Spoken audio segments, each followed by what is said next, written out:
Alhamdulillahirabbil alamin wa bihi nasta'in wa ala umuri dunya waddin. Wassalatu wassalamu ala asyrafil anbiya'i wal mursalin sayyidina maulana Muhammadin wa ala alihi wa sahbihi ajma'in. Amma ba'du. Sahabat-sahabat sekalian, hidup ini seringkali membuat kita kagum pada orang-orang yang bergelimang harta. Namun tahukah kita bahwa di balik itu semua ada sebuah ujian yang besar. Untuk itu hari ini mari kita renungkan bersama kisah seorang yang kaya raya yang tenggelam oleh kesombongannya sendiri. Dialah Qarun yang Allah abadikan kisahnya di dalam Al-Quran. Qarun merupakan kaum dari Bani Israel yang mana dia itu hidup sezaman dengan Nabi Musa alaihissalam. Ia dikenal sebagai orang yang paling kaya di zamannya. Sampai dalam Al-Quran disebutkan bahwa kunci-kunci perbendaan hartanya saja itu dipikul oleh beberapa orang kuat. Lihatlah teman-teman, bayangkan ya, itu bukan hartanya tetapi kuncinya saja sudah seberat itu, apalagi hartanya, ya kan? Namun di tengah kalimat itu Qarun lupa diri. Ketika dia dinasihati untuk bersyukur, malah dia dengan sombongnya berkata, sesungguhnya qala innama utitu ala ilmi indi. Qarun berkata, sesungguhnya aku memperoleh harta itu karena ilmu yang ada pada diriku. Lihatlah teman-teman, itulah ucapan orang yang tertipu oleh dunia. Dia lupa bahwa ilmu, harta, kecerdasan, tenaga itu semualah anugerah yang diberikan oleh Allah, kan? Ia merasa bahwa semua keberhasilannya itu semata karena dirinya sendiri. Inilah penyakit hati yang paling berbahaya, yaitu ujub dan sombong. Teman-teman sekalian, Qarun itu tidak hanya kaya harta ya, tetapi juga miskin hati. Ia mengira bahwa harta itu adalah jaminan, padahal justru itu yang akan menjadi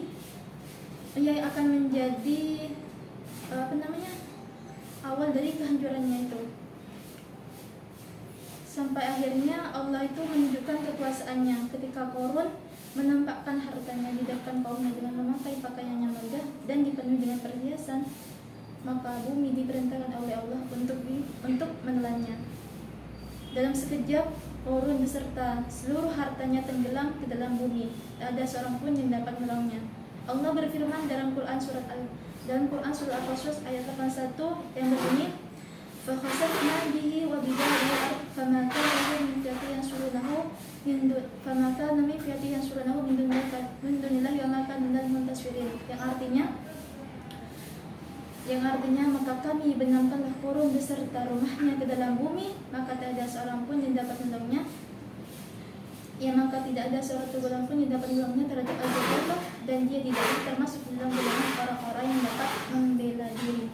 Subhanallah, harta yang ia banggakan hilang, kekuasaannya ia pamerkan lenyap, yang tersisa hanyalah penyesalan. Dari kisah Qarun di atas ada banyak sekali pelajaran berharga yang dapat kita ambil. Salah satunya yaitu yang pertama, bersyukur, karena bersyukur adalah kunci keberkahan. Orang yang bersyukur, harta yang diberikan oleh Allah kepada kita itu bukanlah untuk kita gunakan untuk sombongannya, tetapi untuk kita gunakan di jalan kebaikan. Orang yang bersyukur itu tidak akan pernah merasa kurang, bahkan justru Allah akan tambahkan, sebagaimana firman-Nya dalam Quran surat Ibrahim ayat 7 yang berbunyi, la in syakartum la azidannakum wa la in kafartum inna 'adzabi lasyadid. Jika kamu bersyukur maka aku akan tambahkan nikmat kepadamu, tetapi jika kamu kufur sesungguhnya azabku sangatlah pedih. Yang kedua yaitu kesombongan, karena kesombongan adalah awal dari kehancuran. Karena kesombongan adalah awal dari kehancuran. Setinggi apapun kedudukan kita di dunia, tetapi kalau di hati kita itu masih dipenuhi dengan rasa kesombongan, maka kehancuran pasti akan menunggu. Karena Allah tidak menyukai orang-orang yang sombong, sebagaimana firman-Nya dalam Quran surat An-Nisa ayat 36 yang artinya sesungguhnya Allah tidak menyukai orang-orang yang sombong dan orang-orang yang membanggakan diri. Yang ketiga yaitu semua yang kita miliki itu hanyalah titipan. Kadang itu kita lupa ya teman-teman, bahwa ilmu, harta, jabatan, bahkan kecantikan sekalipun itu hanyalah sementara. Sekarang ada, mungkin besoknya sudah tidak ada. Maka dari itu teman-teman, gunakanlah titipan itu untuk mendekatkan diri kita kepada Allah, bukan malah untuk menjauhinya atau untuk melupakannya ya, bukan itu. Yang keempat yang dapat kita ambil yaitu ialah sejatinya kekayaan itu bukanlah di tangannya tetapi di hati. Orang yang kaya hati meskipun itu akan merasa tenang ya, meskipun hartanya itu sedikit, tidak pernah merasa cemas. Tapi orang yang miskin hati itu akan selalu merasa kurang walaupun hartanya berlimpah ruah.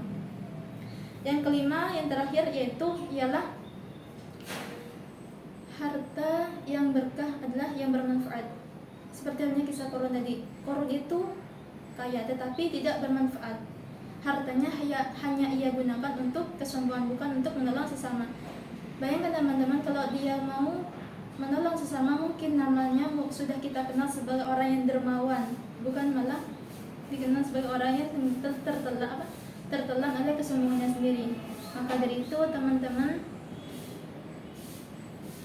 kalau kita renungkannya di zaman now ini, sebenarnya banyak sekali orang-orang yang mirip seperti Korun. Mungkin tidak sekaya Korun, tetapi dia tuh sering berkata seperti ini, sesungguhnya aku memperoleh itu semua karena aku pintar, karena aku rajin, karena aku hebat. Padahal siapa yang telah menurunkan kesehatan? Padahal siapa yang telah memberikan kesehatan? Siapa yang menumbuhkan kemampuan? Dan siapa yang telah menurunkan rezeki? Itu semua kan dari Allah Subhanahu wa taala.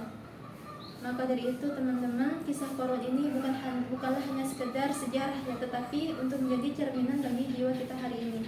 Semoga kita tidak menjadi seperti Korun yang tertelan oleh kesombongannya sendiri, tetapi menjadi hamba Allah yang selalu rendah hati, penuh syukur, dan selalu ingat akan kebesaran Allah. Sampai di sini saja yang dapat saya sampaikan. Wallahumma fiq ila aqwamit thariq. Wassalamualaikum warahmatullahi wabarakatuh.